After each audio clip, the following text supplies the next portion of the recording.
And welcome to Cabomil News and Community Update in English. This is Corey Riggs with Claudia Velo. Claudia, how's it going today? It's going well. It's hot, but it's going well. It is hot, but it's a little overcast. I don't mind it too bad. I was out and about. The weather was pretty nice. So okay, you like it hot and humid. I'm happy for you. All right. Well, today is Friday, September 11th, and we are recording the show for Sunday, September 13th. And we have a great show today. Are you excited about the show today, Claudia? Oh my God. Since you told me last week that we were having such an important and relevant and just memorable guest, I started singing in the shower. And and it's because he's responsible for something that was part of everybody's lives in Mexico, everybody who grew up. I mean, it's still happening, but I know that during the 70s and 80s, it was such a big deal in Mexico. And it's just like, I'm so excited. I'm so excited. No, absolutely. We're so excited to have him. And we'll get to that in a minute. And I have to say, we had to keep upping the bar with our guests. We've had incredible guests over the last few weeks. And I don't know what we're going to do next. I'm just saying, I don't know where we can go from here. And so you can follow us on Facebook Live. Go to the Cabomil News page on Facebook. You will see our past shows. You can check out Danielle Becker, who was a couple weeks ago, Gianmarco Vela. We had Elena Moreno and Jason Stirrup last week, which was incredibly inspiring and spiritual. I have to say spiritual. It was amazing. So please go check that out. And before we get into this week's guest, Claudia, why don't you tell us some news? What's happening in Los Cabos right now? So this time, for a change, I'm not going to talk about COVID. Yay! Wow, yay! Because, we've heard it. We're still at level 4, and that's important. And everybody, all the authorities are saying that our community is acting very responsibly and doing what we have to do. So it hopefully will be able to continue to move forward. And last week we mentioned that the federal government is hoping to have the entire country at level 1 by October. So let's all keep up the good work. And this week, actually yesterday, the municipal council gathered and they met and they approved several things. Among them was the fact that construction permits are going to remain at the same price that was approved for the 2019 fiscal year. And so there won't be any increases for this year, and also there won't be any increases for the 2021 fiscal year. So everybody that has been concerned about the fact that all the construction licenses and all the permits had been stopped because of the whole pandemic thing, prices are staying at the same. So that's really good. And then the other thing that is now being spoken about everywhere is the Las Viudas Bridge, the access to Las Viudas, which was approved in the past administration, and now the municipal council has authorized the process to tear it down and modify the access to that beach, which is the Las Viudas and Twin Dolphin Beach. There has been a lot of complaint from the people, the members of our community, saying that it's a difficult access, and it was defended for a long time, and now the municipal council has approved that it be torn down and they're going to rebuild it. So some people are saying that it might have some electoral interest involved and everything, but at the end of the day, it's a good thing because people will have easier access to those beaches, which are definitely beautiful. Great. And then on a different note, on a different topic, yesterday also was Good News Day because Aeromexico had 2 new flights flying from Guadalajara, arrived for the first time to Los Cabos. This is going to increase the connectivity from Los Cabos to other places within Mexico and also with the US, because as we know, Guadalajara is an important hub. So it was a big celebration day yesterday at the airport. Everybody that was in that flight, that inaugural flight, received little presents issued by the tourism board. And we're hoping that will bring more people. It's flight 224, and it has a capacity of 150 passengers.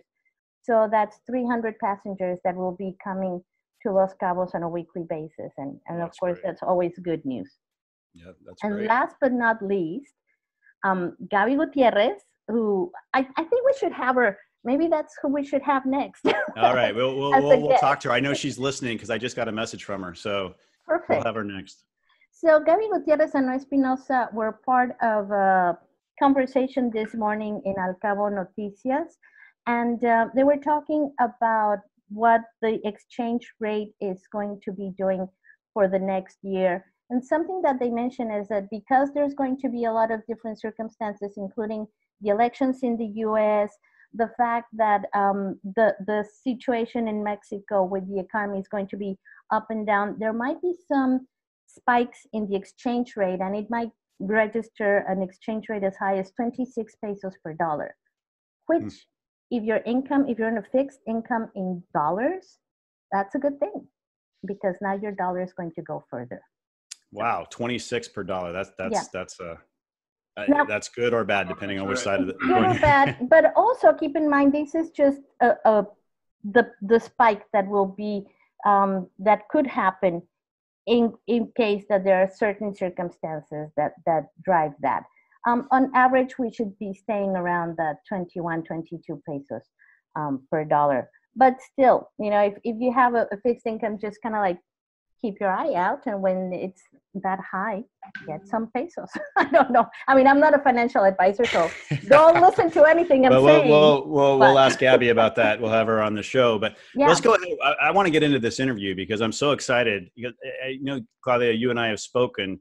One of the things that influenced my life more than anything else was my time with Up With People, which is an educational program, leadership program with people from all over the world, students from all over the world, traveling all over the world, staying at host families, doing a show. I did it right out of high school. I was a snot-nosed little 17-year-old kid, never traveled out of the country at all. And now I have to say, because of my experience with Up With People, that's why I'm here in Mexico. That's why I speak Spanish. That's why I've studied what I've studied. That's why I've done what I've done in my life. And it's because I was able to see the world as a young child. And I have to tell you that it's a dream come true to have Blanton Belk with us today, the chairman emeritus of Up With People and the founder of Up With People. And we're so honored to have him today. And Jenny Belk is with us as well. We're honored to have her as well. She's helping us out. And Blanton, at the sprite young age of 95, has just put out a book, and I've known him for over 30 years. And he's got more energy now than he had when I first met him. He always goes, and it's amazing what he's been able to do in the world. And we want to welcome you to the program, Blanton. Thank you for being here with us. It's an honor to be here. Well, good. Well, and we know too, Claudia, we've been speaking Up With People in English, and that's what it is, but it's known as Viva la Gente in Mexico. Viva la Gente. Yes, Viva la Gente. I saw Viva la Gente in the 70s.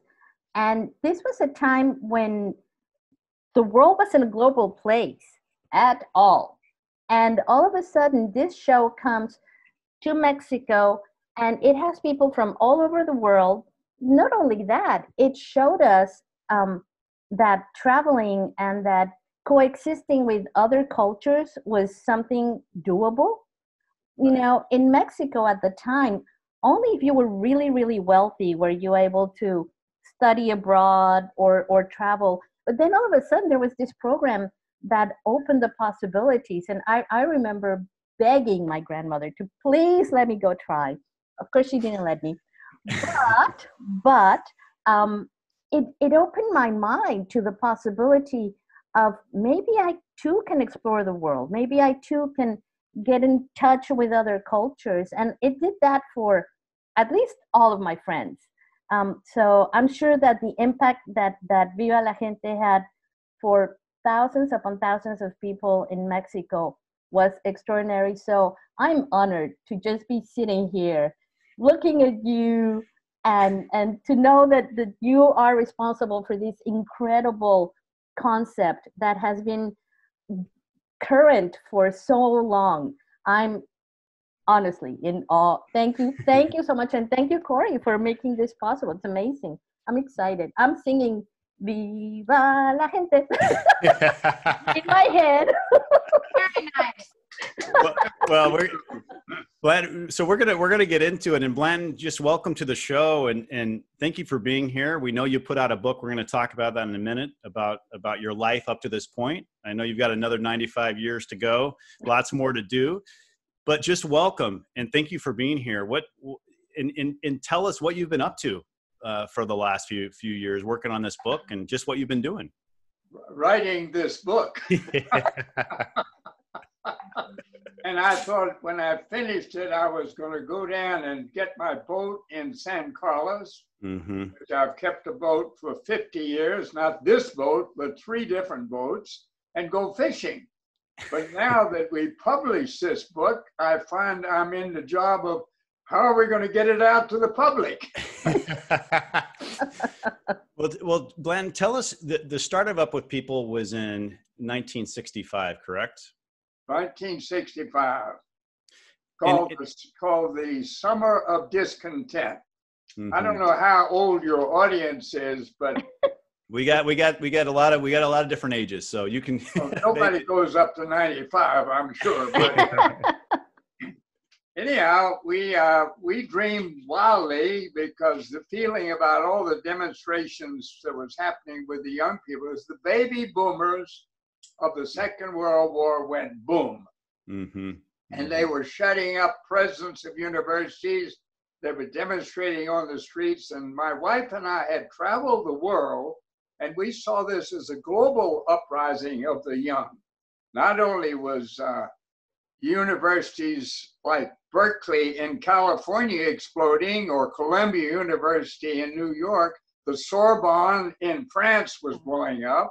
The universities in Japan, Waseda was exploding. Mexico City, you had all yours, and they were locking up presidents of universities.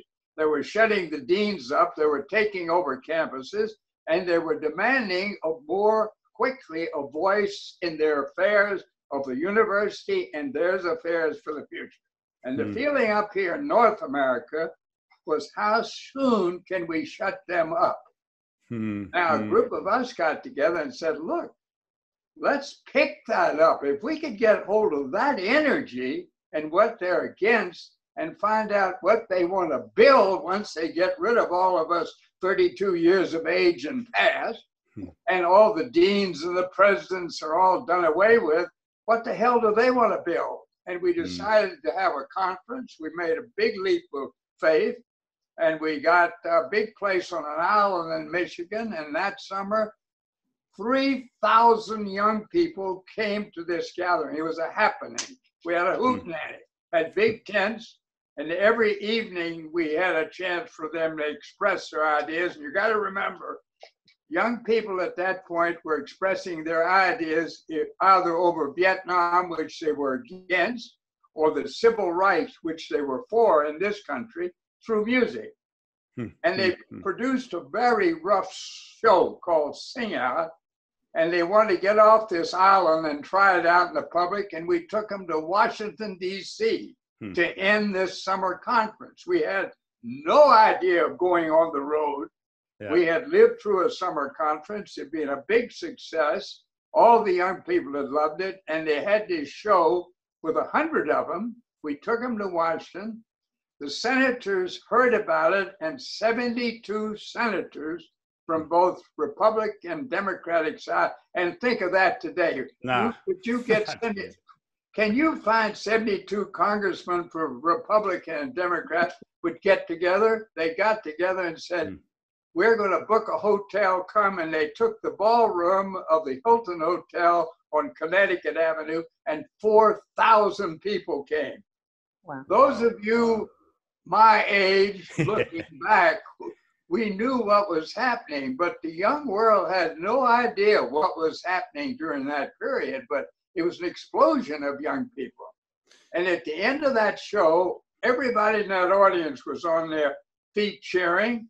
And I was invited to come backstage and meet the cast, which we call the young people doing the show. And they said, Mr. Belk, we've got something going. Did you experience that standing ovation? And she said, we looked down the audience and there's Senator Fulbright with Senator Goldwater leading the, I mean, imagine that. Fulbright, a Democrat, very far to the left, Goldwater, a Republican, very far to the right, standing up together, leading this, and said, we got something going. We want to keep it going. We want to stay on the road. Now, and you've been thinking. Yeah, go ahead. What's your reaction? No, I mean, Bland, my reaction is that since then, there's been hundreds of casts that have gone on the road and have experienced things all over the world. Just one thing that I'll just say, one experience I had was being in the Soviet Union and singing the Estonian national anthem a week after the flag had just been authorized again by the Soviet Union, and the burst of freedom that came from the people in that audience, it blew you off the stage. And so that was one experience. And I'm saying that because it's something that I always remember. Everyone that was with me on that stage remembers, but that's just one thing that you sparked to action. And we're talking about over 22,000 alumni who have traveled all over the world, having experiences like that.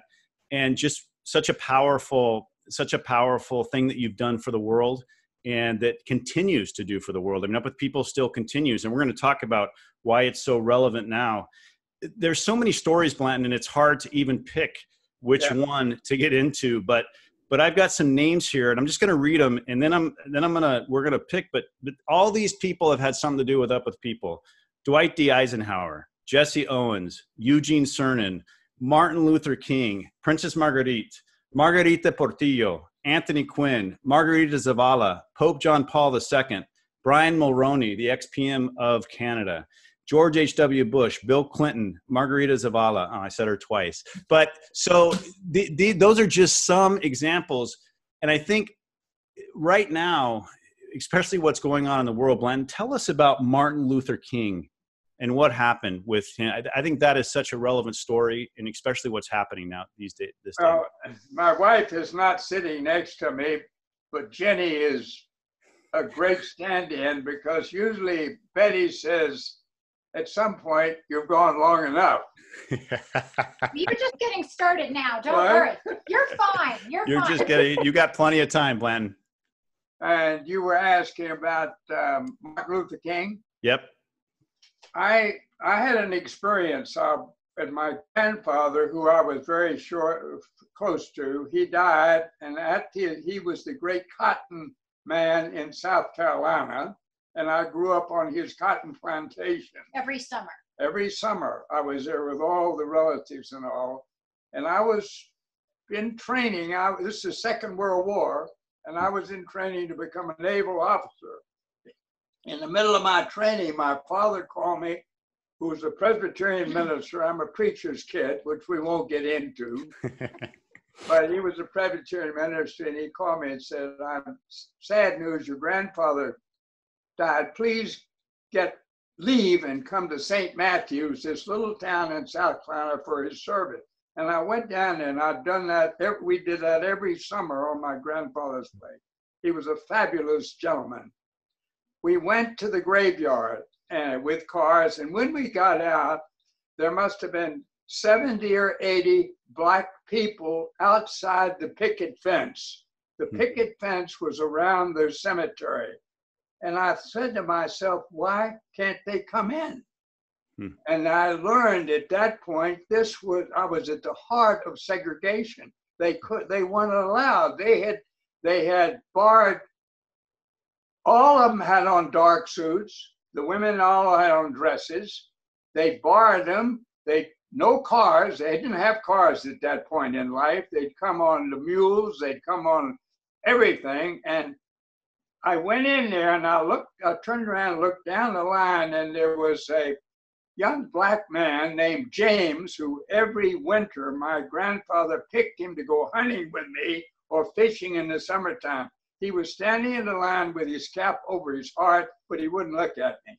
That's the first time that segregation, bang, it hit me in the face. I'd grown up with it. I'd lived there with it. But that day, I had an epiphany. And I decided I had to do something about it. It was as if my grandfather said to me, brother, which I was called those days, brother, do something about the evil in our land. And that led me years later to go to Martin Luther King. Now, do you want that story? We do. We want to hear it. Yes, absolutely. No, it's good. I don't. All right. I got involved with the civil rights in the early 60s. And at that point, Martin Luther King was running the boycott. It happened down in Alabama. And I was working with a black man named Charlie Howard, who was a militant who knew King. And after we'd been going through the black universities speaking together, he was a veteran in the First World War. I was a veteran in the Second World War. And I said to Charlie, we've done a lot on the civil rights on our own. I want to meet King. He got on the phone. He called King over in Alabama.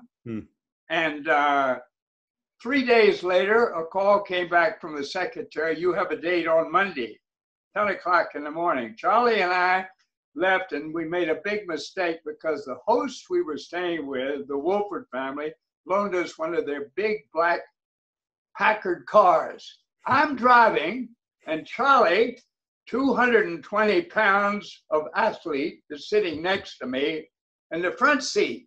That is not done in the South. You have a white man driving sometimes. I mean, a black man driving sometimes, the white man sitting in the back. Here I am driving the car, not thinking. We're so excited we're going to see King. I wasn't thinking what we're doing here. Okay, we went to King, found his office, went in. Secretary was very cordial. No magazines in the office. No, she got us water. No coffee. We got there for a 9 o'clock appointment.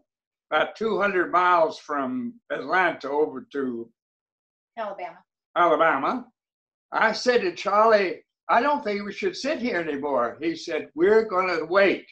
We waited 2 hours. From 9 to 11, she came out and said, Dr. King will see you now. So we go in, and I'm taken right away. Dr. King, he was only 5'8" tall, very short man, but he radiated such a feeling that I'm a preacher's son, but I thought this man has an enormous sense of faith, something in him that touches you. So he and Charlie talked together, but the white elephant was in the room was who the hell was J.B. Belk and what's he doing with this black man? And you could see his wheels going on, and we thought later that probably he was calling up all his friends to ask, what has Belk been, who is this guy? I'm a white Southerner, and here I am. So finally he turns to me and he said, Mr. Belk, are you related at all to the Belks that run the department stores out of Charlotte? And I said, yes, they're my cousins. He said, I figured as much. And we went along like that, and it was pretty tight. We weren't really getting anywhere. And suddenly he said to me, what did your father do? I said, my father was a Presbyterian minister. I knew it. You were a bad kid when you were being raised. Charlie said, you can underline that, doctor. That broke the ice. And he sat there thinking, what are you men doing for lunch? Charlie says, we've had nothing to eat since back in Atlanta a long time ago. He said, well, we must feed you, Charlie.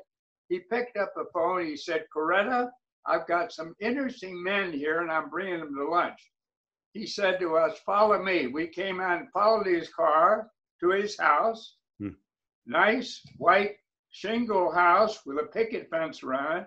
3 of us got out of the car. We walked down the path to the front door, and 2 big men behind big oak trees stepped out with little tiny cameras and filmed us all the way down. So we got up on the porch, and King said to me and Charlie, he said, it's the FBI. Wow. The FBI, they've been sent here. We were informed by Bobby Kennedy that they were sent here to be sure we were protected. But he said, we know that they're trying to find out who is visiting me all the time. So now you've been filmed. Anyhow, we had a long lunch. Coretta was a terrific woman. I'll wind this up. And when we got ready to leave, King says, you know, I must tell you, man, we won the battle of this boycott we've been in, but we're more divided as a city than ever before between white and black. And he said, you men have been talking this morning about, you've been talking to the students in these universities about character is more important than color. Character is more important than color. And he says, I really climb onto that. That's true. And perhaps someday, if we can lift the character of America, we'll have a colorblind country. And he said to me, now we become friends. I'm Martin, you're Blanton, you're Charlie, and this is Coretta. But we stayed way later than we should have, not thinking. We had to drive back going into dark with this Packard car, me driving. We said goodbye. We got to a little town in Alabama, and Charlie says to me, don't look in the mirror. Well, I looked in the mirror right away. I'm driving. You know, somebody says, don't look in the mirror. You look in the mirror. We were being followed by 5 or 6, looked like college kids, and it looked like they had baseball bats with a quick glance, and they were right on our tail, and they followed us through this little town in Alabama. And Charlie, now take this. Charlie turned to me and said, Blanton, they're going to stop us. There's going to be a confrontation, and you are going to stay in the car and lock the door. Now, did you get that? Now think of that. This guy, he didn't have to step out of the car, thank God, because they got to the edge of town after about 20 minutes, and Charlie kept saying, keep your speed up. They're holding on the side of the road, and suddenly we went around a curve. He said, don't speed up. They may be getting reinforcements. We don't know what they're going to do. But you got to remember, at that point in the South, black men were killed for far less than what we were doing there. And that's how close we came to where Charlie says, I will get out and confront him and you stay in the car. Wow. Well, Blanton, we're gonna take a quick break. And you need it. Yeah, we're gonna take a quick break. We're gonna keep you on Facebook Live, so we're gonna keep talking. Finish this story. We're gonna finish. We're gonna finish after the break. But we also want to welcome Eric. Hi, Eric. How you doing? Hey guys. Hey, Mr. Bell. Hey, Jenny. Oh my God, where are you? So we're going to have some music from Up With People. We're going to talk. I mean, when you talk about Blanton, these times we're talking about in the 60s, you're actually singing a song called What Color Is God's Skin? Up With People was doing that song. And we're going to do that song in a little bit here. And it's also a very famous song in Mexico that's known by everybody. So we're going to take a quick break. Stay with us and we'll be right back.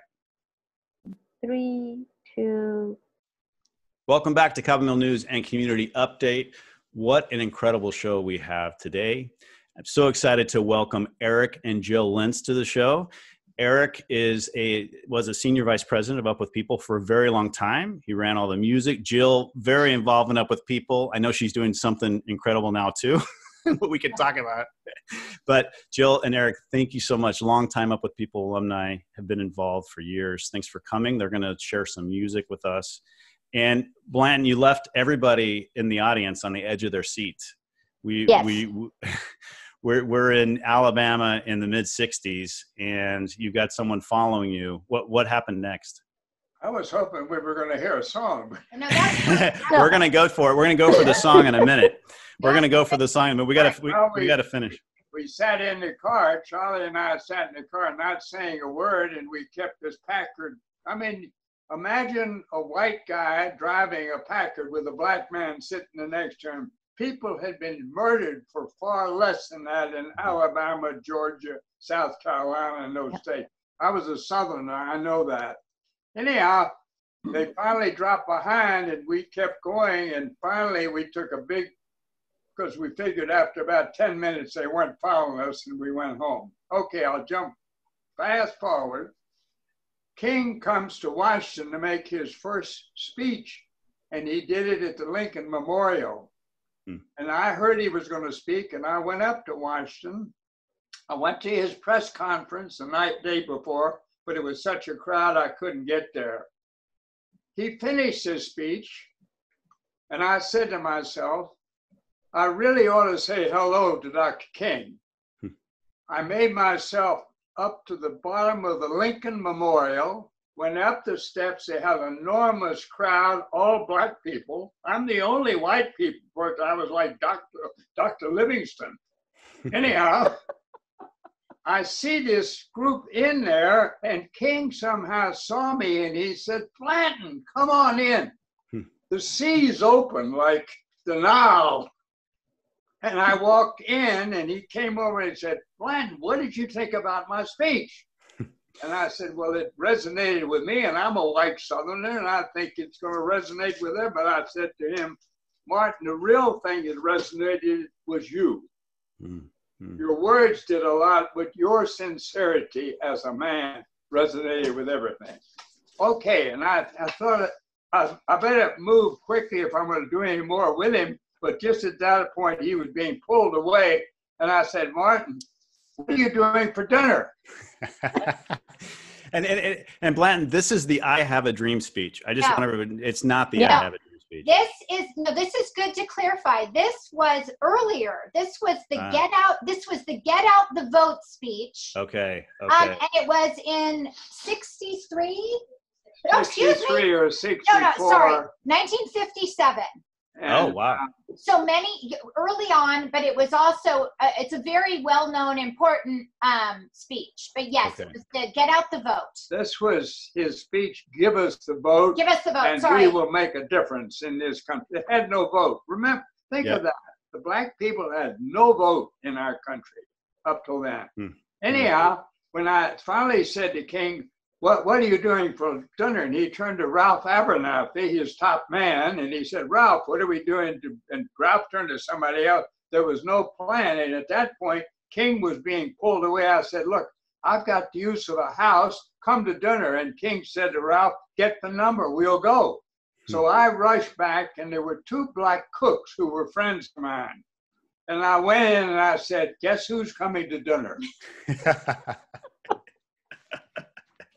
And when I said Martin Luther King, they went into peals of laughter. They said, wait, you've always been a joker, Blanton, but my God, we've been listening to him on the phone. We know he's not coming. I said, please, he has promised he's coming to dinner. And at that point, it's 4 o'clock, 5 o'clock, and he said he was coming at 7.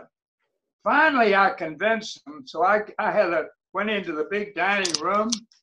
I made a seating plan. I had it over at 7 o'clock sharp, the doorbell rang, and 18 of them came in.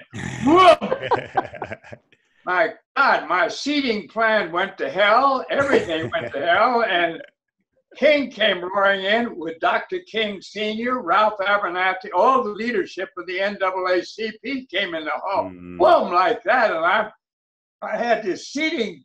Didn't work. They just sat wherever they wanted. Wherever they could fit. King said to me, come, Blanton, sit with me at the end of the table. And then he asked Papa King, who was also a minister, to give the grace. We had the grace. And all during the meal, King and I were talking away. He really wanted to know, as a Southerner, what do you think my speech had? Do you think it really reached the white South? And I said, I can only say again, it reached me. And I think your sincerity, not just your words. People read you, what you were like, your passion in life. And at the end of the meal, they all went out and thanked us. And in my book, you're going to find that they all signed the guest book. Because I've been interviewed several times, and people have said to me, did you really have Dr. King for dinner? Even Blanton, up with people, kids said, did you really know Dr. King? And, Blanton, I think that it's understandable. That's the age we're in.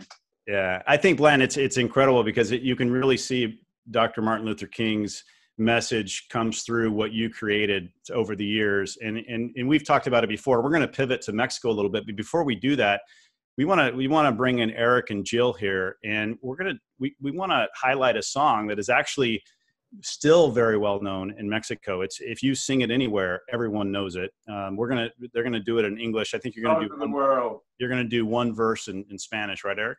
So So I'm going to do a chorus in Spanish because you do not want to hear me sing a verse in Spanish.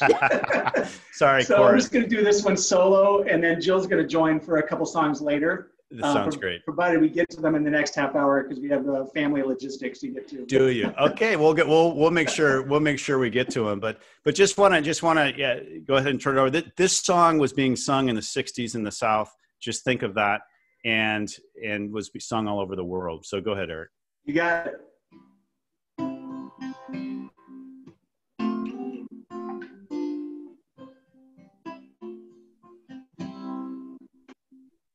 Good night, I said to my little son, so tired out when the day was done. Then he said, as I tucked him in, tell me, Daddy, what color is God's skin? What color is God's skin? What color is God's skin? I said it's black, brown, it's yellow, it's red, it is white. Everyone's the same in the good Lord's sight.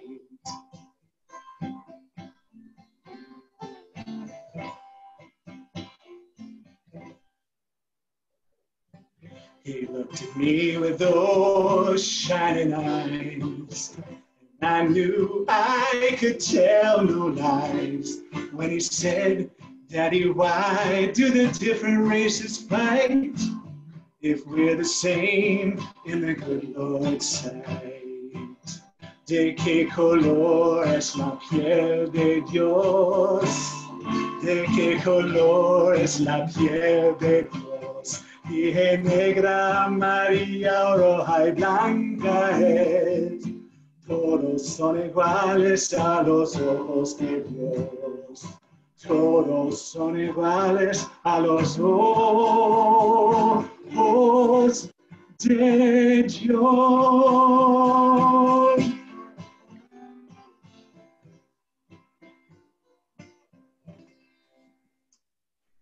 Wow. Hey. No, what an incredible song. Claudia, do you remember that song, right? From Of course. Whenever we would, and actually Eric was with me the last time we did a tour. Our first tour back in Mexico was 2008, and we came to Los Cabos in particular in 2008. Eric was here with me. I was actually running Latin America at that time. And it was incredible because all the young people, even if they had never heard of Up With People before, the last time that we had been to this area was 1988 in La Paz. And we were sponsored by Coca-Cola. Yuri, who's a very famous Mexican artist, was touring with Up With People. But it didn't matter. When this song came on, the whole audience sang. They all knew it. Yeah, that song was, I think it was part of the repertoire of every school choir. If you were in a school choir, or if even in a lot of the masses where a lot of masses had young people in the choir, and everybody sang it. We all knew that song, and we grew up singing it, and it just beautiful. You know, it's beautiful, and we should just listen to those lyrics more often, I think. We definitely should. Zen Blanton, pivoting to the Mexican tours, Up With People has been touring Mexico since 1966. And the latest tour actually took place in 2019, I believe. And there's actually over 82 cities toured and performed since 1966. There's thousands of Mexican alumni. I think every cast has at least had one Mexican student in it. And it's been an incredible part of the Up With People story. Tell us a little bit about the relationship with Mexico. And while you're talking, I'm just I'll put a picture on the screen, but tell us about how it even got started. And I know you've got some great stories about Mexico. Well, I got started because I always wanted to get to Mexico, living in Arizona when we first went out there. And this is now many years ago. This was late 50s, early 60s. 60s. This was the end of the 60s before I came down here. No, excuse me. You went down to Mexico in early 60s. Yeah, early 60s. And this is a story I haven't told, Corey. So here we go. Let's hear it. I have to make it brief. Anyhow, when I came down here, I was met by Andreas Holzer, who became a great friend, whose family runs the big watch business stores in Mexico City. And he raised me to lunch with Mrs. Portillo, the wife of the president, because she wanted to sponsor us with DEEF, which was her nonprofit in the country. And so that was kind of the beginning of the whole thing. And then later that year, or the next year, the president, Portillo, her husband, said, could I have you bring a cast of Up With People and perform in Los Pinos? So, of course, we did that, and we brought Gene Cernan. And the gal setting it up was Katharina Quinn Caldwell. Paul Caldwell's our top artist. His wife, who was the daughter of Anthony Quinn, so there at her table for her birthday in the palace, which was a beautifully done meal, was seated Gene Cernan, the astronaut, and the astronaut got up and said a word and gave Mrs. Portillo a Mexican flag he had carried into space. He hadn't even told us he had the damn flag. So he produces this Mexican flag and gives it to Mrs. Portillo, and I'm sitting there, and I notice Anthony Quinn is not very happy about this conversation because he was being totally upstaged. I mean, Anthony Quinn is not used to being upstaged. So suddenly Gene ends in this big ovation, and she gives him a great hug, and he sits down, and Quinn gets up on his own at this absolute packed dinner party, and he said, I would like to sing Zorba the Greek from my film, and I'm asking the band here to play it, and Mrs. Portillo, I would like to dance it with you. Mrs. Portillo got up. Mrs. Portillo had these eyelashes that came out about 1.5 inches, and they were really dangling. I watched her when she left the table. And so they danced Zorba the Greek in great ovation, and Cernan wasn't very happy. And so when Anthony Quinn got through, he made a big bow, and that was that. But at that meal, there was a woman named Mrs. Cardenas, whose husband had been president of Mexico. Mrs. Cardenas fell in love with Up With People that night, sent word to me, would you like to go to China? She was a darling of the Chinese, been there many times. And through her thing, and through Mexico, we were the first international group of students to go to China. In 1978, which was very... That all happened at that dinner party.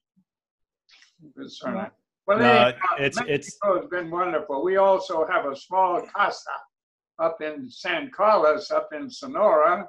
And I have a boat that's sitting there, and I'm very frustrated because we can't go to Mexico. You actually should come to Mexico. Dry dock, and I'm not getting any fishing in, and all I'm doing is fighting this pandemic up here. Well, Blanton, and just to mention, I mean, Eric, you're coming to us from Denver, Blanton from Tucson, so we got a very interesting, diverse show, people coming from all over. But, you know, you mentioned Eugene Cernan, who was the last man to step on the moon, actually, which incredible. And also there's another board member. He was on the board of Up With People for many years. And then you also had Manuel Arango, who many people in our audience know, and because of his leadership in Mexico. And I know he was a long-term board member of Up With People and really has made a huge impact on Mexico in the nonprofit sector in particular, and especially in La Paz and Los Cabos where we live. He does a lot of things with the island by La Paz, and it's just incredible what has happened up there. And just done some incredible things for philanthropy in general through CEMEFI in Mexico. But Glenn, what an incredible story. And I just want to bring up something in 2012. You and I had the chance to work on something together, and I'm showing it. Do you see us there? Oh, wow. That's so nice. And there we are with Margarita Zavala, the First Lady of Mexico, who also, her dream was always to travel and up with people. And she not only welcomed us to about a 2-hour meeting, which was incredible, but she also welcomed a whole cast and sang Viva la Gente with us when we were in Mexico City. So I just wanted to share that. And that's a wonderful picture. So just Eric, I want to go to you and talk a little bit in Blanton also just about the future of Up With People. There's been a lot of changes, and obviously with the pandemic, but it's really something that is more relevant now than ever. And in a world where it's either this way or that way, we have to keep teaching people that, people can disagree, but still get along. And we're living in a world now where if you disagree, you're just cut off. And that cannot be the way that we continue. So Eric, would you share with us maybe something from the new, I don't want to say the new Up With People, but from the future or what's happening now? Yeah. So before I do, I just want to say a huge thank you to Mr. Belk, because without you, none of us would be here talking. I would never have met Corey. I would never have met my wonderful wife, Jill, or Jenny or Katie. What you started, sir, is a movement that grew into something bigger than probably many of you had planned.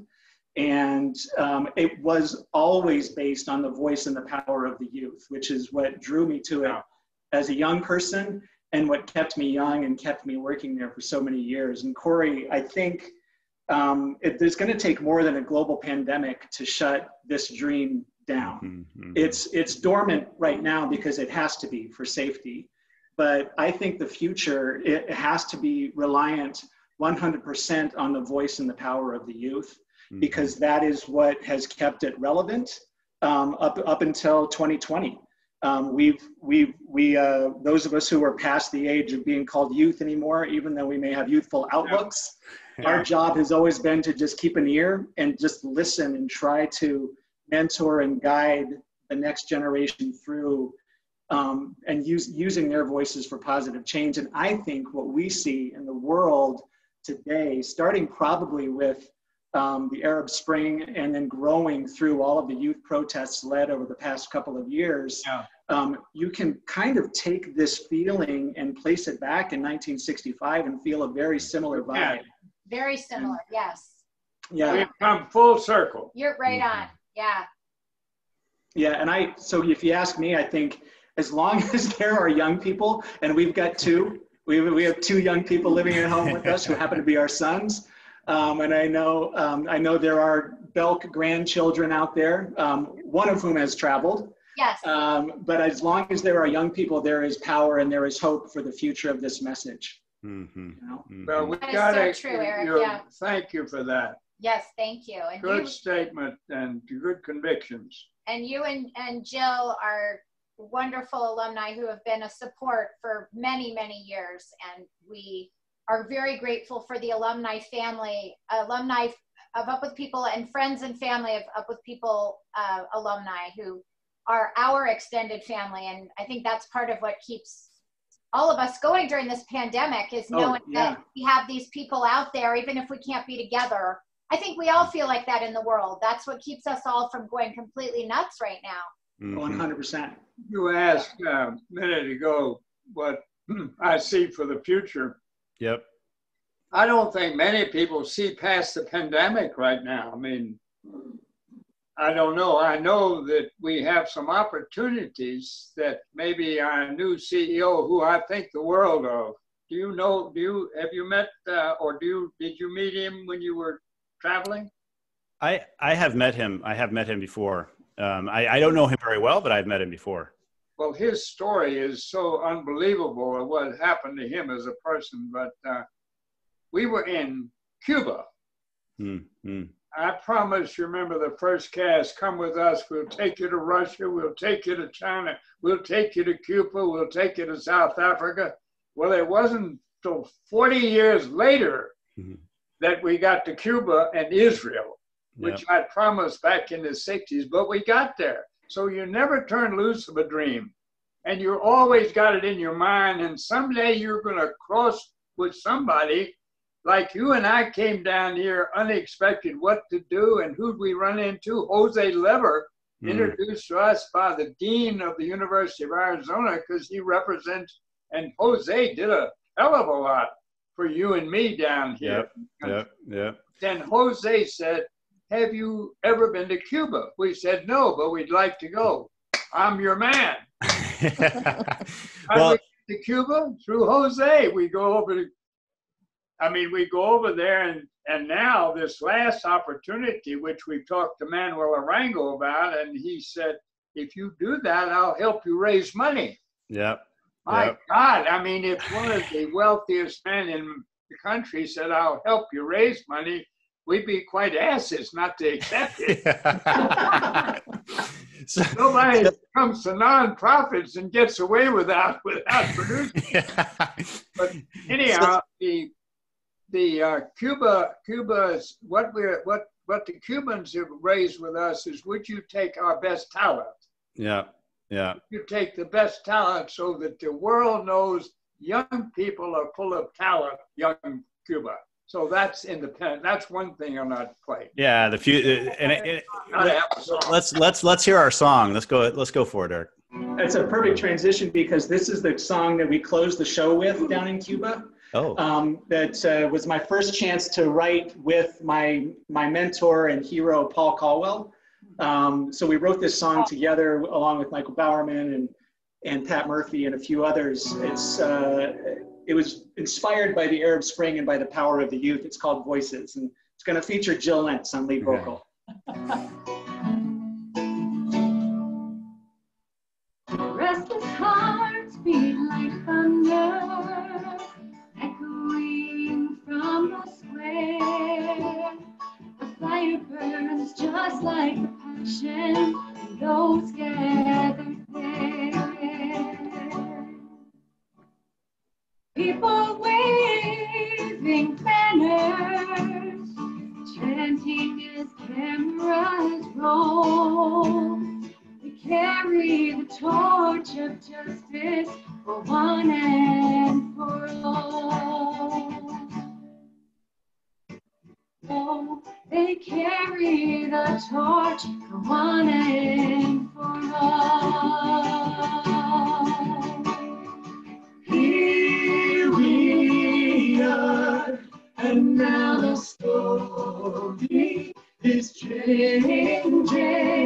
Can we hear beyond the words they are saying? Maybe when all sides rise above noises, we'll listen to the voices of the world.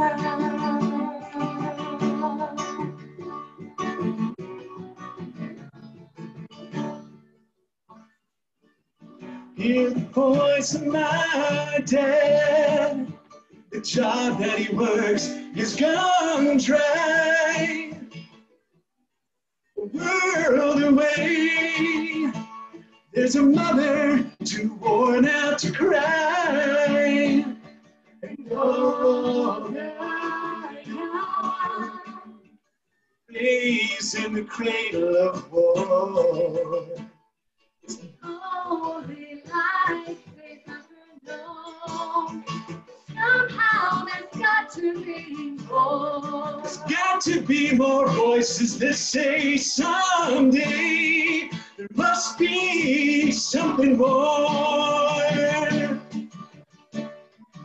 Here we are, and now the story is changing. Can we hear beyond the words they are saying? Maybe when all sides can rise above the noise. noises, we'll listen to the voices of the world. Maybe when all sides can rise above the noises, we'll listen to the voices of the world. Wow. No. Beautiful. What a gift to have you guys sing that for us. And just, I'm a little overwhelmed, Claudia. It's really, really cool to have these four folks here with us today. And we're going to take a short break. We'll be right back after the break, and we'll wrap up the show. Cool. On in 3, 2. Welcome back to Cabomil News and Community Update. What a show today, Claudia. I am blown away by the talent of our musical guests, Eric and Jill Lentz. Thank you guys for being here today and sharing your Up With People songs with us and just everything in your heart. Eric, thank you for what you said. And I also want to thank Mr. Belk and Jenny Belk for being here today. Please check out, we have Mr. Belk's book, which I'm showing. If you go to Facebook Live, which is definitely where you want to go. You want to see this show on Facebook Live. You're hearing it on the radio because you will get an extra song from Eric and Jill, which is amazing. And you'll get extra stories from Mr. Belk, and you'll be able to see his book that he just put out. It's called It's an Unfinished World, and it's still in the making. And lots of stories. We talked about a few of them today, but there's a lot more stories than that in the book, and you'll get it. We're going to have the link on the website. So if you get the link up on the Facebook page where you can buy the book, you can also go to upwithpeople.org to check out Up With People and the future Up With People. And before we say goodbye to you guys, we're going to let you say a little something. Claudia, can you give us a summary of what happened today in Spanish? Of course. El día de hoy contamos con la presencia del señor Belton Belk. Él es fundador y director emérito de Viva la Gente. También contamos con el talento de Eric Lentz y su esposa Jill. El señor Belk estuvo platicando acerca de sus experiencias, cómo se formó Viva la Gente. Tenemos en este programa contenido extra en nuestra página de Facebook. Por favor, síganos, Cabomilnews. Ahí podrán escuchar el contenido extra. Y también vamos a tener la liga para el libro del señor Belk que está a la venta en línea. Thank you, Claudia. Eric, Jill, thank you guys for being on the show today. Any final thoughts? Dude, thanks for the opportunity. It's just it's a blessing every time I get to see your face and Mr. Belk and Jenny and my new friend down in Mexico, and everything you guys are doing is wonderful. We just appreciate the opportunity to share the message. Well, please come visit Los Cabos. We're waiting. We're open for business. Los Cabos is open for business now. So how about Blanton and Jenny? Thank you so much. Any final thoughts, Blanton, before we close out the show today? Any final quick thoughts before they close the show? You have about quick thoughts. You have about 30 seconds. Well, coming from the USA, where there's always talk to the wall, I want you to know that we in Up With People do not believe in walls. We believe in bridges. Countries and people that live in fear build walls. Those that love freedom build bridges. I can't think of a better thought to end this show on. And just thank you guys all for being here. Claudia, what an incredible show. What an amazing show. We're going to leave you with a little bit of the current album or the latest album from Up With People. It's called Maybe I, and I hope that you will enjoy it, and we'll catch you next week with more of Cabomil News and Community Update. Thank you so much, Corey. Thank you so much for putting this together. It's amazing. I am so thrilled to have been part of this. No, thank you. Everyone have a great week, and we'll listen to this great song. Thank all of you. Great to see you all. Best to your children. We're not. Muchas gracias.